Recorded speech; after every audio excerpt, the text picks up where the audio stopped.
Hello. Oh, that's a bit better. Thank you very much. So, my name's Hala. Oh, all right. So, I'm also a little bit short. So, my name's Hala. It's a little bit of an unusual name. So, when I introduce myself, I kind of go to a lot of effort to really spell it out. So, I kind of go, it's Hala. It's a bit like Carla. It's just 2 syllables. And when that becomes really hard for people, they ask me to spell it. So I say, yeah, of course. It's spelled H-A-L-A. To which I often get, oh, is that it? I thought it would be longer. And you're like, great, my parents only gave me 4 letters. That's what I got given at birth, I'm afraid. And you kind of realise, by having an unusual name, that there's a good proportion of people that just aren't listening to a word you're saying, and the other proportion just don't care. So one of my favourite times when I was trying to, really make my name stick, really spelling it out to this guy, and he said, do you know what? It's just a really hard name. I just can't get my head around it. I can't get my tongue around it. It's a bit weird. But you do really remind me of someone. You remind me of my friend. She's called Helen. So do you mind if I just call you Helen, because you kind of remind me of her. To which I said, yeah, of course, Matthew, not a problem. I'm more than happy to be called Helen, because you remind me of someone else, actually. You remind me of a douchebag. So I'm more than happy to be called Helen if you're cool with douchebag. So last year I did this thing, and I grew up. Bought myself a house. Yeah, so overrated. I felt quite ripped off, to be honest. So I bought myself a house. So being a grown-up, I was having a barbecue with my work colleagues. Now, when you're hanging out with your work colleagues, there's always this thin veneer of pretense, where you're just pretending to be normal. They're not. Hi, work colleagues.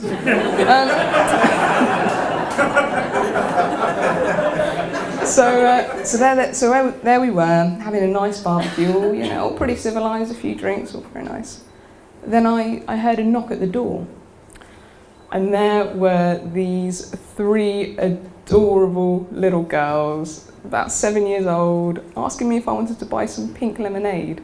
So cute, pigtails, really, really sweet.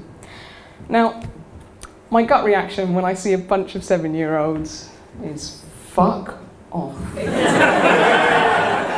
But with my work colleagues witnessing this, I was like, I've got to be normal. I've got to respond like normal adults do. So I said, yeah, I'd love some pink lemonade. So I handed over my £1.50. And off they went. And an hour went by, then 2, then a year.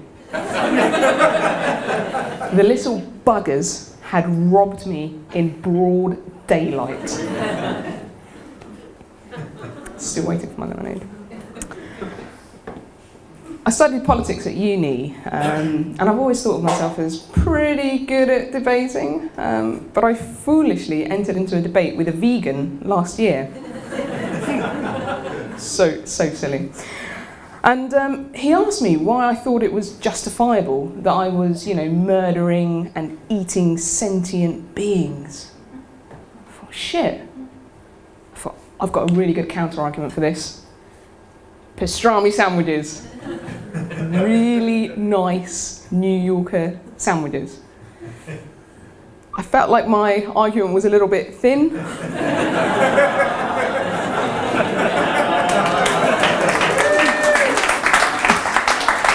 Thank you very much, thank you.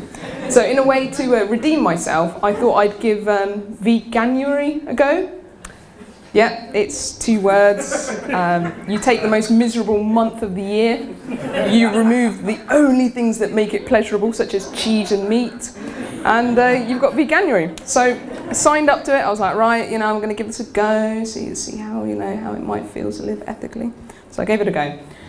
First 5 days, amazing.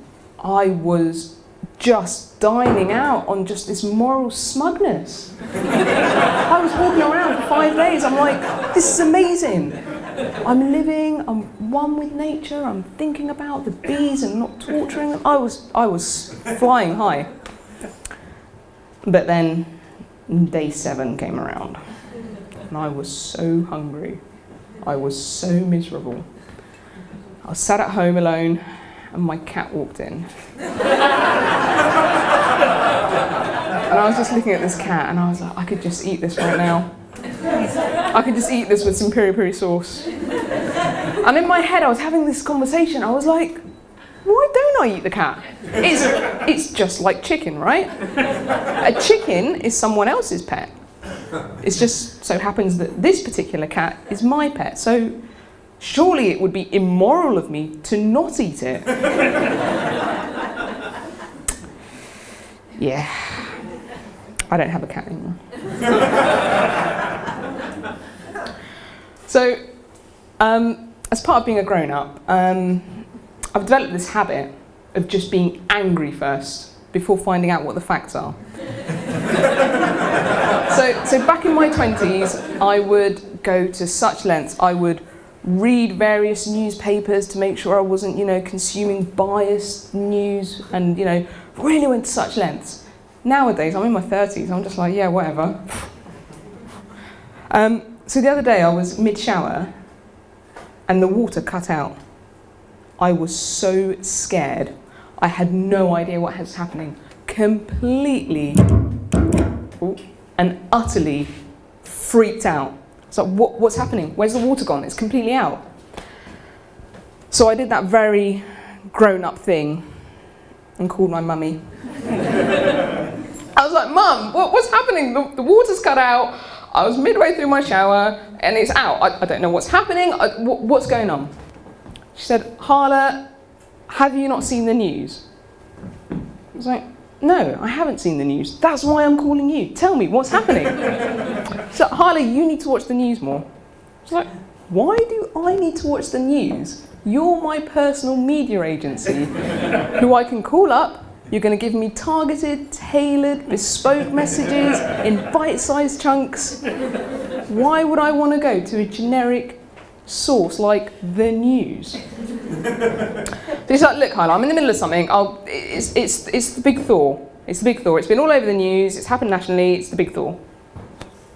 The big thaw, I said. What kind of bullshit do they expect me to believe? That there's a man out there with a giant hammer smashing all the water pipes and that's why I can't have a shower? I was like, this is bullshit.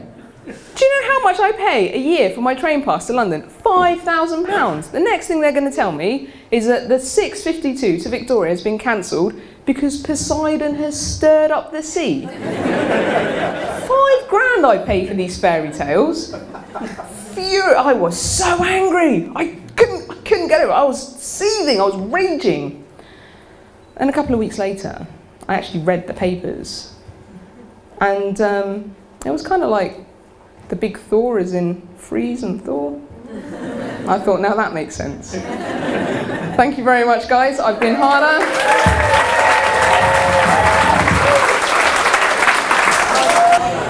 Hi, Hala. Hi, Louise. How did you get on? So you did your very first stand-up to gig tonight. How are you feeling? Feeling amazing. It's been so enjoyable. I've loved the kind of writing, the crafting of it, and the actual delivery has been such a confidence boost. So one of my motivations for doing this was to kind of improve my public speaking and presentation skills, and I've gained so much more than that from this, and it's just been amazing. Really enjoyed it. And how did you expect the level of success you had for your gig? No, to be honest, I was expecting silence and, to be quite frank, I was expecting to be heckled and booed for about 8 minutes. So the fact that it wasn't silence, I was over the moon with, and the fact that there were some, well-timed laughs was just such a relief. Thoroughly enjoyed it, highly recommend it. Brilliant. And do you think you will go on and do stand-up? I would love to do it, but I think what's made me realise is how much time and effort kind of goes into it. So if I have more time, I would absolutely love to do it and kind of develop in that area. Yeah. You did a brilliant job tonight. Thoroughly enjoyed your set. Well done, chick. Thank you.